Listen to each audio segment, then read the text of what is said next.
courtyard she passes her time. Time itself has left her behind. No one disturbs her and no one calls her name. No, fruit of the forest has no concept of pain.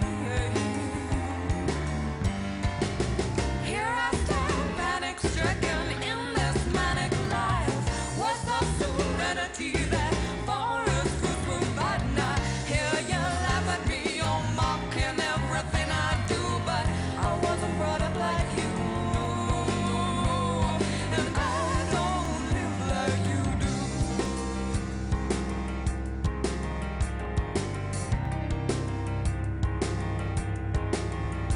Well, she has descended from a pagan affair, and if she hurts you, well, she just doesn't care now.